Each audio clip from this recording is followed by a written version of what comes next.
अस्सलामु अलैकुम, मैं ख्वाजा जमील हूँ।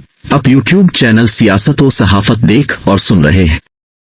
तहरीके इंसाफ को 9 मई की इस कदर सजा दी जा रही है जिसका अंदाजा करना मुहाल है। पीटीआई की क़यादत से लेकर कारकुनान तक सजा से दो चार है। एक तरफ इलेक्शन में आज़ाद हैसियत से इंतखाबात में हिस्सा लेना पड़ रहा है, दूसरी तरफ अपने हुकूक के लिए अदालतों में लड़ाई भी लड़ी जा रही है। एक दिन कबल साइफर के मुकदमे की समाअत के दौरान चेयरमैन इमरान खान की झड़प हुई। 23 जनवरी को शाह महमूद कुरैशी की लड़ाई प्रोसिक्यूटर के साथ हो गई। इससे कबल तहरीक इंसाफ पर आइन और इलेक्शन एक्ट को सामने रखते हुए पार्लियामान के दरवाजे बंद किए जा रहे हैं। दोनों वाकयात की तफसील इस विलाग में गोश गुजार की जाएगी, यानी किस तरह प्रोसिक्यूटर इमरान खान और शाह महमूद कुरैशी के साथ झगड़ रहे हैं, साथ में पार्लियामेंट के दरवाजे किस तरह पीटीआई पर बंद करने की कोशिश की जा रही है। तहरीके इंसाफ से इंतखाबी निशान छीन कर सबसे पहले बेदस्त ओपा किया गया। इंतखाबी निशान वापस लेने के पीछे बहुत से मकासद थे जिनको इस वक्त तक पूरा नहीं किया जा सकता था। जब तक इंतखाबी निशान वापस नहीं लिया जाता, इंतखाबी निशान वापस लेने के बाद सबसे पहले मखसूस सीटों को टारगेट बनाया गया। औरतों और गैर मुस्लिम पाकिस्तानियों की सीटों के साथ दीगर सीटों से महरूम करने के लिए इंतखाबी निशान का छीना जाना बहुत जरूरी था। चुनांचे इलेक्शन कमीशन ने खुद फरीक के तौर अदालतों में तहरीक इंसाफ के इंट्रा पार्टी इलेक्शन के खिलाफ दरखास्तों को न सिर्फ दायर करता रहा बल्कि अदालतों में इन दरखास्तों की पैरवी भी करता रहा। नतीजा सबके सामने है। चीफ जस्टिस काजी फाइज ईसा ने पीटीआई के खिलाफ वो फैसला दिया जिसकी मिसाल पूरी अदालती तारीख में नहीं। तहरीके इंसाफ को मखसूस सीटों से महरूम करने के बाद अब इलेक्शन कमीशन ने एक और पैंतरा बदला है। इलेक्शन कमीशन तहरीके इंसाफ को पार्लियामेंट की सीटों से महरूम करने के हवाले से मीडिया में इलेक्शन कमीशन एक्ट 2017 की बाज़ शिक्कों का हवाला दे रहा है। इलेक्शन कमीशन के एक्ट की बुनियाद पर कहा जा रहा है तहरीके इंसाफ को पार्लियामेंट में सीटें नहीं मिलेंगी, यानी कहने का मतलब है पार्लियामेंट में तहरीक इंसाफ के हिस्से में जितने सेनेटर्स आते हैं वो सेनेटर्स पीटीआई को नहीं दिए जाएंगे। तहरीके इंसाफ को सेनेटर्स न देने के हवाले से इलेक्शन कमीशन एक्ट 2017 की शिक 94 का हवाला दिया जा रहा है, जिसके मुताबिक आजाद उम्मीदवार को किसी सियासी पार्टी में शामिल होने के लिए 3 दिन दिए जाएंगे। उन 3 दिनों में आजाद उम्मीदवार किसी सियासी पार्टी में शामिल हो सकेंगे। सियासी पार्टी से मुराद ऐसी पार्टी जिसके पास इंतखाबी निशान हो। जिस पार्टी के पास इंतखाबी निशान नहीं होगा, इस पार्टी को सियासी पार्टी तस्वुर नहीं किया जाए, और आजाद उम्मीदवार ऐसी किसी पार्टी में शामिल नहीं हो सकेंगे जिसके पास इंतखाबी निशान नहीं होगा। अब इलेक्शन कमीशन की इस दफा का इतलाक तहरीके इंसाफ पर बतौर पार्टी किया जा रहा है। इस दफा पर अमल करते हुए तहरीके इंसाफ के आजाद अरकान को तहरीके इंसाफ के प्लेटफॉर्म पर इकट्ठा होने नहीं दिया जाएगा। यूं तहरीके इंसाफ के अरकान एक पार्टी के तहत जमा न होने की सूरत में पार्लियामेंट में दीगर मखसूस सीटों के साथ सेनेट में सेनेटर्स की सीटों से भी महरूम कर दिए जाएंगे।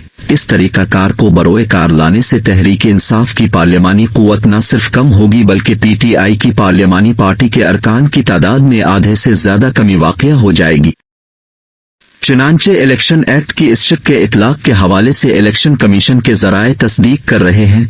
उनका कहना है इलेक्शन एक्ट का इतलाक तहरीक इंसाफ के जीतने वाले आजाद अरकान पर किया जाएगा और उन आजाद अरकान को तहरीक इंसाफ में शामिल होने नहीं दिया जाएगा ताकि बतौर पार्टी तहरीक इंसाफ एक मरकज पर जमा न हो सके और न उनको मखसूस सीटों के साथ सेनेटर्स जितवाने का चांस मिल सके।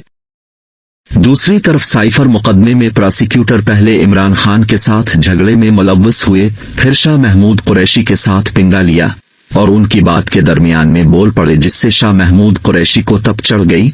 यूं शाह साहब और प्रोसिक्यूटर के माबैन तल्ख जुमलों का तबादला हुआ। शाह महमूद कुरैशी साइफर मुकदमे की समाअत करने वाले जज से मुखातिब थे, जिसकी बिना पर प्रोसिक्यूटर और शाह महमूद कुरैशी दोनों एक दूसरे के साथ उलझ पड़े।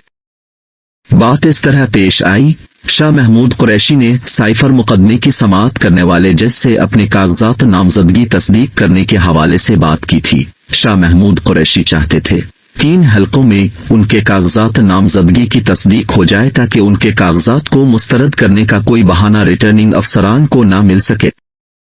जब शाह महमूद कुरैशी ने यही बात साइफर की समाअत करने वाले जज अबू उल हसनात से की तो उन्होंने कहा शाह साहिब अपने तीनों हलकों के कागजात नामजदगी की तस्दीक के लिए मेरा हुक्मनामा साथ लफ कर दी।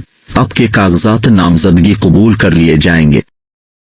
चुनांचे शाह महमूद कुरैशी ने जज अबू उल हसनात का हुक्मनामा, जो असल में तस्दीक नामा था, अपने कागजात नामजदगी के साथ लफ कर दिया और कागजात जमा कर दिए।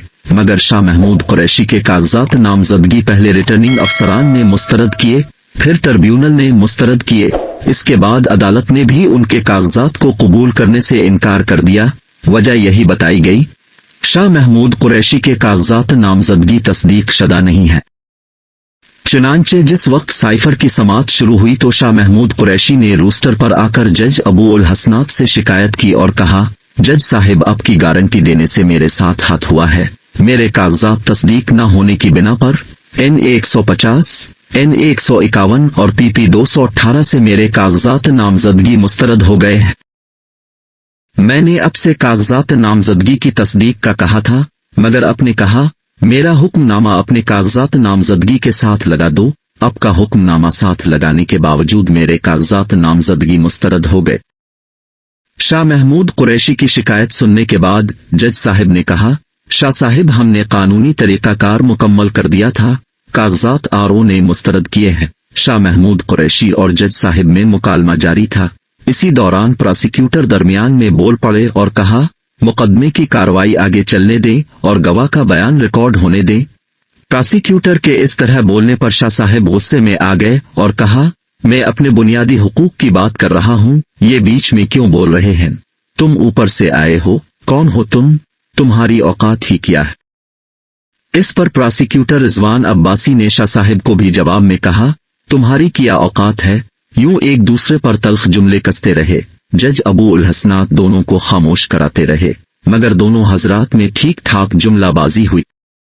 नाजरीन, वीडियो अच्छी लगे तो लाइक और शेयर कीजिए।